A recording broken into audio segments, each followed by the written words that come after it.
C'est sous la très haute autorité du chef de l'État, Denis Sassou Nguesso, que la Coordination nationale de gestion de la pandémie de coronavirus Covid-19 s'est réunie en sa 7e session ce vendredi 24 juillet 2020. 2 points étaient inscrits à son ordre du jour: l'examen du 7e rapport de la Task Force et les recommandations. Dans son exposé, le ministre d'État Gilbert Ondongo, en sa qualité de président de la Task Force, a fait remarquer qu'au Congo, le nombre des personnes contaminées a doublé en moins de 3 semaines, sans doute suite à la pratique plus importante des tests de dépistage. Dans le même temps, on déplore un relâchement dans le respect des mesures barrières et des insuffisances dans la prise en charge des malades.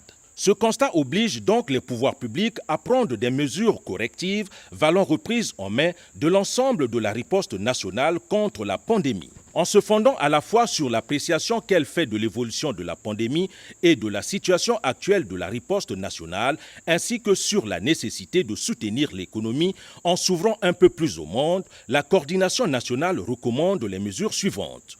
1. La prorogation de l'état d'urgence sanitaire pour une nouvelle période de 20 jours à compter du 30 juillet 2020. 2. La prorogation du couvre-feu sur l'ensemble du territoire national, à l'exception de Brazzaville et Pointe-Noire, traités séparément, et ce, de 22h à 5h du matin sur l'ensemble du territoire national. L'interdiction de rassemblement de plus de 50 personnes dans les lieux publics et privés, à l'exception des marchés domaniaux, et de la participation à une activité autorisée dans le cadre du déconfinement. Le port obligatoire et conforme du masque de protection individuelle. L'observation totale, partout et par tous, de toutes les mesures barrières. La non-réouverture des établissements d'enseignement fermés, des résidences universitaires et des internats. La non-réouverture des boîtes de nuit et autres lieux de danse.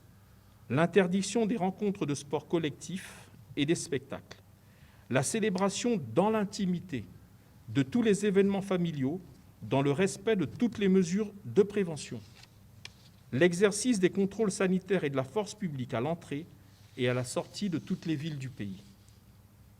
Enfin, pour Brazzaville et Pointe-Noire, lieux principaux de propagation du virus, outre l'application de toutes les mesures susmentionnées, et pour lutter contre le relâchement constaté, la coordination nationale adopte les mesures spécifiques suivantes. Premièrement, le couvre-feu sur l'ensemble de ces 2 villes, Brazzaville et Pointe-Noire, est ramené à 20h jusqu'à 5h du matin, au lieu de 22h jusqu'à 5h du matin. Deuxième mesure spécifique, la fermeture des marchés domaniaux, 3 jours sur 7.